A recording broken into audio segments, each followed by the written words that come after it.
बातम्या आणि घडामोडीसाठी आपण पहा मुंबई वार्ता न्यूज मराठी। सर्वप्रथम सर्व नागरिकांना, अंबरनाथच्या सगळ्या माझ्या आज्यांना, आजोबांना, माझ्या लाडक्या भावांना, भाऊंना, बहिणींना, त्याचबरोबर मुलांना, सगळ्यांना माझ्याकडनं 2026च्या नवीन वर्षाला खूप खूप शुभेच्छा।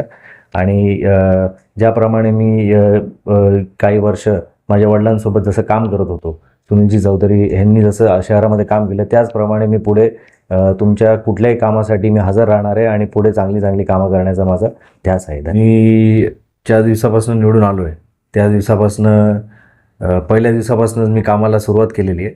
तर माझ्या परिसरामध्ये कुठे कचरा असेल किंवा माझ्या परिसरातले SI किंवा मुकादम असतील, त्या सर्वांची आम्ही मीटिंग घेतली आणि त्यांना कुठे कुठे कचरा असेल ते क्लीन करायला लावला।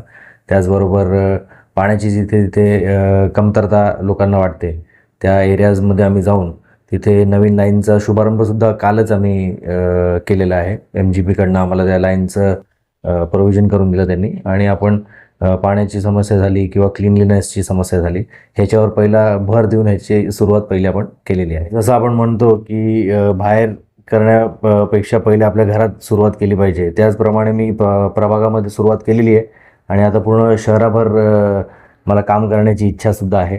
आणि शहरामध्ये विविध सांस्कृतिक असतील किंवा कल्चरल चांगल्या चांगल्या ॲक्टिव्हिटीज करण्याचा माझा हेतू आहे।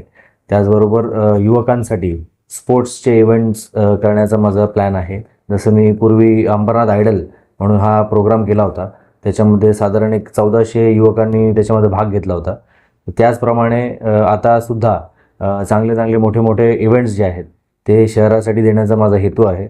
त्याचबरोबर युवा जो आहे तो खूप आता नवीन जो युवा आहे तो शिक्षित आहे आणि चांगल्या घरातनं आणि शिकलेला युवा आहे, तर त्यांना अंमली पदार्थांपासून मुक्त कसं ठेवायचं किंवा त्यांना त्यांच्यापेक्षा दूर कसं ठेवायचं त्यासाठी माझा प्रयास कायम राहणार आहे की पुढे एज्युकेटेड जो युवा आहे त्यांचं जो स्किल आहे तो वेस्ट नको होण्यासाठी आणि आपल्या अंबरनाथला, आपल्या शहराला चांगली एक क्रिएटिव्ह लोक लाभतील त्यासाठी या अंमली पदार्थ सेवन हा 100% अंबरनाथमधनं गायब झाला पाहिजे। त्याप्रमाणे डॉक्टर श्रीकांत शिंदे साहेब आपले MP आहेत, त्यांनी अंबरनाथमध्ये येऊन शपथ घेतली होती की ड्रग फ्री अंबरनाथ आपण करायचं आहे, ही मोहीम राबवायची आहे। तर त्याचप्रमाणे आपण चांगले चांगले इथे वक्ते आपण अंबरनाथला बोलवू आणि ज्या लोकांकडे युवकांना प्रेरणा देतील आणि या पदार्थांपासून दूर करतील अशा चांगल्या व्यक्त्यांना आपण इथे बोलवू आणि त्यांचं सेमिनार इथे आपण ठेवूया।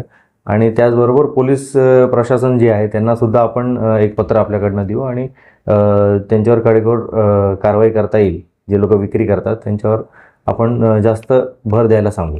नक्कीच मुख्यमंत्री असतील किंवा उपमुख्यमंत्री शिंदेसाहेब असतील, आमचे खासदार डॉक्टर श्रीकांत शिंदे असतील, आमदार बालाजी किनीकर असतील, या सर्वांच्या माध्यमातून ह्यांना पत्रव्यवहार केल्यानंतर यांच्या माध्यमातून आपण चांगला स्टेप घेण्याचा प्रयत्न करू। असं CCTVचं काम पोलिसांकडनं सुरू झालं होतं, आता मला वाटतं त्याला काहीतरी ते थांबलेलं आहे काम, पुढे परत त्यांना निवेदन देऊन ते कामाला गती कशी देता येईल त्याच्यावर आम्ही भर देणार आहे। आपल्या अंबरनाथमध्ये आशिया खंडामधली दुसरी तिसरी नंबरची MIDC आहे आणि इथे केमिकल कंपनीजसुद्धा आहे।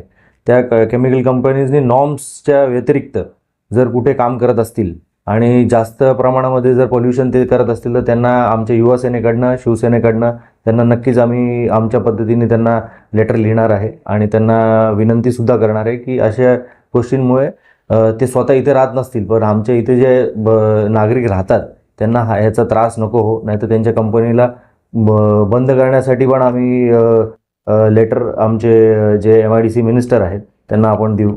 आणि आपल्या इथे अंबरनाथमध्ये बरेचसे ज्येष्ठ नागरिक आहेत, तर त्यांच्यासाठी आम्ही चांगली कामं करत असतो आणि ज्येष्ठ नागरिक भवनसुद्धा आपण इथे केलेलं आहे। तर ज्येष्ठ नागरिकांना सगळ्यात जास्त या पोल्युशनचा त्रास होऊ शकतो किंवा लहान बाळांना होऊ शकतो, तर त्या लोकांना हा त्रास न होण्यासाठी आपण जे काही करायचं ते आपण नक्कीच करू। बघा, माझ्या वडिलांचे जे कॉन्सेप्ट असतात थोडेसे वेगळे असतात, क्रिएटिव्ह असतात, त्याचप्रमाणे पुस्तक नगरी हा कॉन्सेप्टसुद्धा त्यांनी करायला घेतलेला आहे आणि आम्ही गेली एक वर्षापासून आम्ही त्याच्यावर प्लॅनिंग करत होतो आणि आता मधु मंगेश कर्णिक साहित्य उद्यान जे आहे ते परत आता त्याचं रिडेव्हलपमेंट होत आहे। तिथे 1 लाख पुस्तकांची लायब्ररीसुद्धा बनत आहे। तर त्याच वेळेस आपण 1-2 लायब्ररीज ज्या आम्ही असं प्लॅनिंग केलं होतं की चहाची टपरी असो किंवा कुठलाही पब्लिक एरियाज असो किंवा प्रायव्हेट एरियाज असो, तिथे लायब्ररीज असल्या पाहिजे, तिथे पुस्तकं असली पाहिजे, वेगळ्या वेगळ्या क्षेत्रामधली पुस्तकं असली पाहिजे आणि ते लोकांनी वाचली पाहिजे. तर हा जो कॉन्सेप्ट आहे हा नक्कीच मी 100% पुढे घेऊन जाण्याचा प्रयत्न नक्की करेन. गेली 10 वर्ष आम्ही मराठी चित्रपट महोत्सव हे आम्ही करत आहोत आणि ह्या वर्षाला पण आम्ही चित्रपट महोत्सव आम्ही करणार आहे. आणि आपल्याकडे जसं बंदिस्त नाट्यगृह आहे, त्याचप्रमाणे आपल्याकडे खुले नाट्यगृहसुद्धा आता नवीन होत आहे मधु मंगेश कर्णिक इथे उद्यानामध्ये. आणि आपण तिथे एकांकिका स्पर्धा असतील किंवा नवीन काहीतरी नाटकं आपल्याला आणता येतात का, त्याचा आम्ही नक्कीच प्रयास करू आणि चांगली चांगली नाटकं आम्ही घेऊन येऊ. आणि मी स्वतः युवा कवी संमेलन असं करण्याचा माझा हेतू आहे, म्हणून अंबरनाथमध्ये आपण चांगले प्रोग्राम्स आपण आणू असं आमचा प्लॅन आहे. बघा, पक्षाकडनं जी मला आता रिस्पॉन्सिबिलिटी भेटलेली आहे, नगरसेवक म्हणून मला तिकीट भेटलं होतं आणि मी ती पुरेपूर पार पाडली.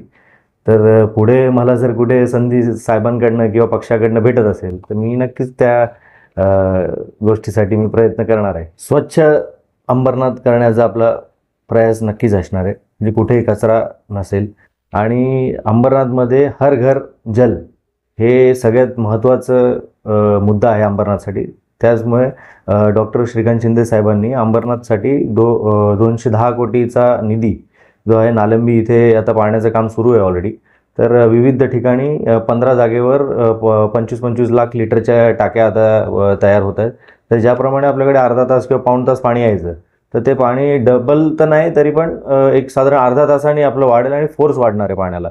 तर पाण्याची समस्या, कचऱ्याची समस्या, लाईट्स असतील, ते छोट्या छोट्या मूलभूत सुविधा आहेत त्या एकदम क्लिअर कट झाल्या पाहिजे. त्याच्यावर परत आपल्याला बोलायची गरज नाही अंबरनाथ शहराच्या लोकांना, असं मी करण्याचा प्रयत्न